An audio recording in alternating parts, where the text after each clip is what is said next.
Halo semua, namaku Jo. Halo teman-teman, namaku Chan. Di channel ini, kita akan mengajak teman-teman untuk menyaksikan cerita yang sangat menarik. Penasaran kan? Nah, yuk sekarang kita nonton sama-sama, Jo. Ayo. Tuhan Yesus memberkati. Halo teman-teman. Udah pada libur belum nih? Aku sudah, Jo. Chan, aku masih penasaran nih cerita selanjutnya dari Tuhan Yesus yang ditangkap kemarin. Kelanjutannya gimana tuh, Chan? Bener, Jo, ada kelanjutan ceritanya. Untuk teman-teman yang belum nonton video sebelumnya, nonton dulu ya, supaya teman-teman bisa lebih mengerti cerita secara keseluruhan. Yuk Jo, kita langsung saja nonton. Ayo! Tuhan Yesus disalib. Ketika Yudas, yaitu murid Tuhan Yesus yang menyerahkan Tuhan Yesus, melihat bahwa Yesus dihukum mati, maka ia sangat menyesal. Ia mengembalikan 30 keping uang perak kepada imam-imam kepala dan pemimpin-pemimpin Yahudi. Aku telah berdosa karena menyerahkan orang ini yang tidak bersalah untuk ditangkap. Apa hubungannya dengan kami? Itu adalah masalahmu. Kemudian Yudas melemparkan uang perak itu ke dalam bait Allah dan pergi. Berani sekali nih ya. Imam-imam kepala mengambil uang perak itu. Hukum kita melarang memasukkan uang ini ke dalam peti persembahan. Karena uang ini adalah uang darah. Mereka memutuskan untuk membeli tanah yang disebut tanah tukang periuk dengan uang itu. Tanah itu akan dipakai untuk tanah perkuburan orang asing. Itulah sebabnya tanah itu sampai sekarang dikenal dengan nama tanah darah. Ketika Tuhan Yesus dibawa oleh pengawal, Tuhan Yesus memikul salib yang sangat berat. Jalan. Di tengah perjalanan, mereka berjumpa dengan seorang yang bernama Simon, yang berasal dari Kirene, yang sedang masuk ke kota. Kemudian, prajurit menangkap dia. Hai kamu, pikulah salib Yesus dan berjalanlah di belakangnya. Aduh, berat. Berat sekali. Jalan.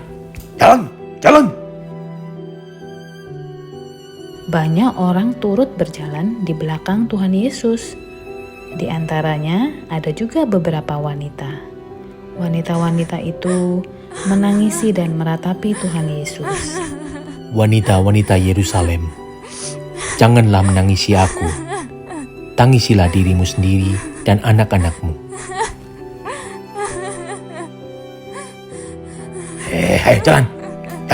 Jalan.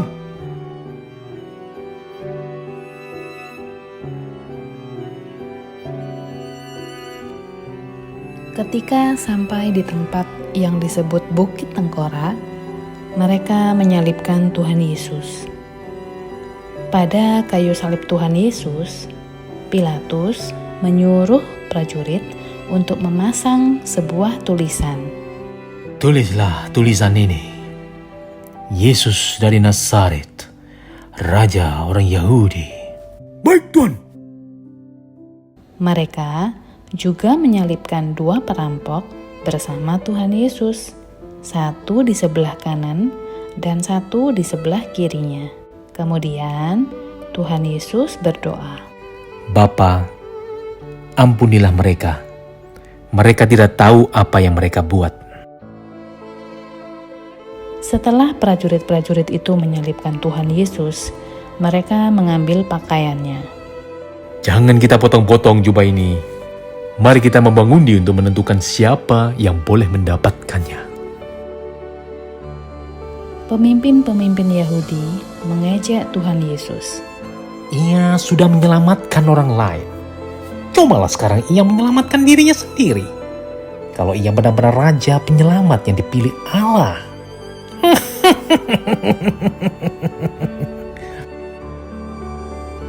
Prajurit-prajurit pun mengejek dia. Kalau engkau raja orang Yahudi, selamatkanlah dirimu. Salah seorang penjahat yang disalibkan di situ menghina Tuhan Yesus. Engkau raja penyelamat, bukan? Nah, selamatkanlah dirimu dan kami. Tetapi penjahat yang satu lagi menegur temannya itu. Apakah tidak takut kepada Allah? Engkau sama-sama dihukum mati seperti dia. Hanya hukuman kita berdua memang setimpal dengan perbuatan kita, tetapi dia sama sekali tidak bersalah. Yesus, ingatlah saya kalau engkau datang sebagai raja. Hari ini engkau akan bersama aku di Firdaus. Di dekat salib Tuhan Yesus berdiri ibu Yesus dan Yohanes. Ketika Tuhan Yesus melihat ibunya dan Yohanes berdiri di situ, ia berkata kepada ibunya, Ibu, itu anak ibu. Yohanes, itu ibumu. Semenjak itu, Yohanes menerima ibu Yesus untuk tinggal di rumahnya. Kira-kira jam 12 tengah hari, matahari tidak bersinar dan seluruh negeri itu menjadi sangat gelap sekali. Sampai jam 3 sore. Kira-kira jam 3 sore, Tuhan Yesus berteriak dengan keras, Eli, Eli, lama sabachthani. Artinya, Allahku, Allahku, mengapa engkau meninggalkan aku? Beberapa orang yang berdiri di sana mendengar itu. Ia memanggil Elia. Tuhan Yesus tahu bahwa sekarang semuanya sudah selesai. Dan supaya apa yang tertulis dalam Alkitab dapat terjadi, ia pun berkata, Aku haus. Segera seorang di antara mereka berlari dan mengambil spons dan mencelupkannya ke dalam anggur yang asam dan mengikatkannya pada sebuah kayu supaya Tuhan Yesus minum dari itu. Jangan ganggu dia. Biar kita lihat apakah Elia akan datang menolong dia. Sekali lagi Tuhan Yesus berteriak dengan kuat. Bapa, ke dalam tanganmu kuserahkan nyawaku. Setelah berkata begitu, ia menundukkan kepalanya dan meninggal.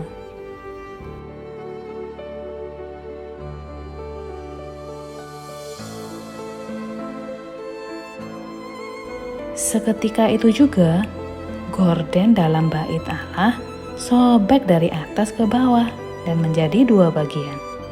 Terjadilah gempa bumi juga, dan bukit-bukit batu pecah.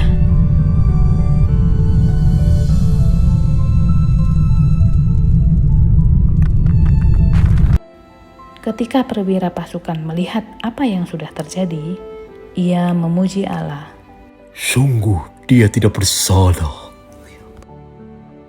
Sangat banyak orang yang datang di situ untuk melihat apa yang terjadi.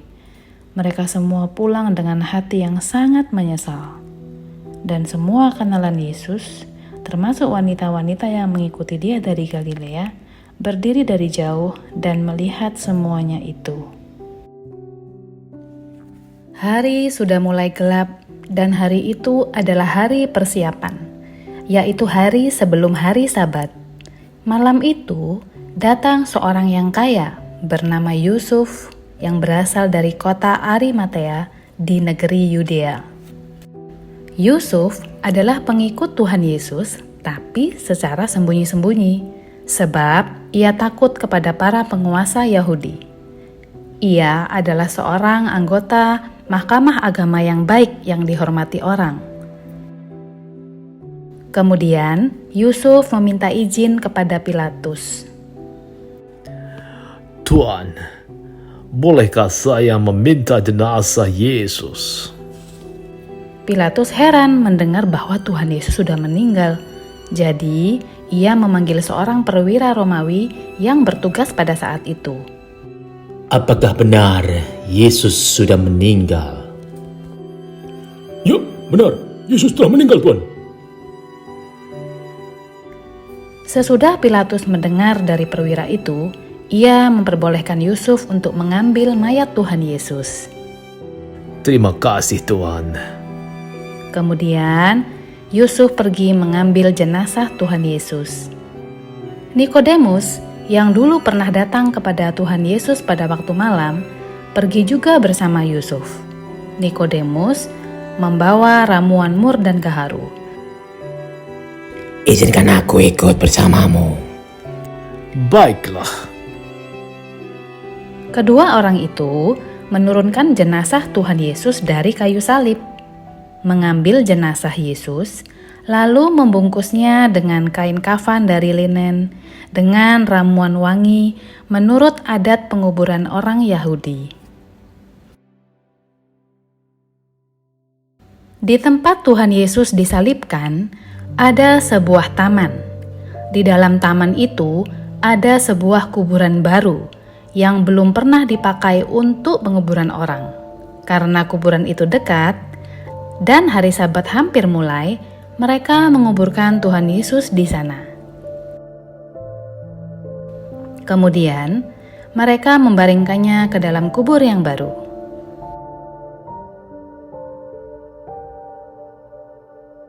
Wanita-wanita yang mengenal Tuhan Yesus datang dari Galilea mengikuti Yusuf dan melihat kuburan itu.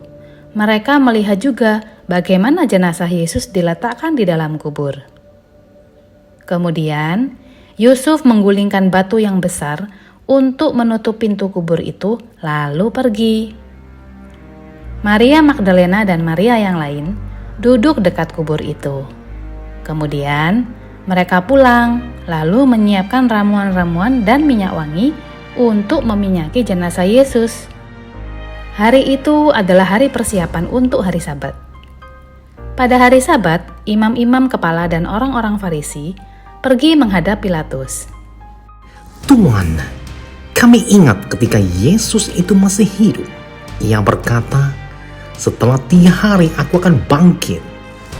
Jadi, perintahkanlah supaya kubur itu dijaga dengan ketat sampai hari ketiga, supaya pengikut-pengikutnya tidak berusaha mencuri mayatnya. Jika tidak, mereka mungkin akan berkata kepada orang banyak bahwa Yesus sudah bangkit dari antara orang mati. Penipuan itu akan lebih buruk daripada yang pertama. Bawalah beberapa tentara dan jagalah kubur itu sebaik-baiknya.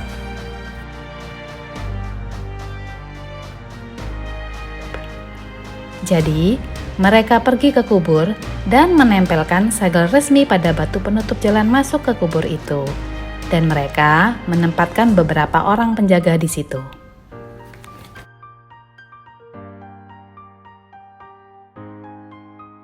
Ya ampun Chan, sedih banget ya lihat Yesus disalib. Yesus yang tanpa dosa adalah berkorban untuk menebus dosa kita semua. Iya Jo, oleh karena itu kita jangan menyia-nyiakan pengorbanan Tuhan Yesus di kayu salib. Maksudnya gimana Chan? Kita sebagai anak Tuhan Yesus harus selalu belajar untuk menjadi anak-anak Tuhan yang taat, dengar-dengaran, sehingga pengorbanan Tuhan Yesus di kayu salib tidak sia-sia. Oh benar juga ya Chan. Kalau kita tidak dengar-dengaran dan tidak taat, kita sama aja tuh dengan menyalibkan Tuhan Yesus untuk kedua kalinya. Betul nggak Chan? Nah, betul sekali Jo. Oh iya Jo, ini masih ada cerita kelanjutannya loh. Oh iya Chan. Iya, ditunggu ya. Sampai jumpa lagi teman-teman. Tuhan Yesus memberkati. Tuhan Yesus memberkati. Sampai jumpa teman-teman. Ayat hafalan Yohanes pasal 3 ayat 16. Karena begitu besar kasih Allah akan dunia ini, sehingga Ia telah mengaruniakan anaknya yang tunggal, supaya setiap orang yang percaya kepadanya tidak binasa, melainkan beroleh hidup yang kekal.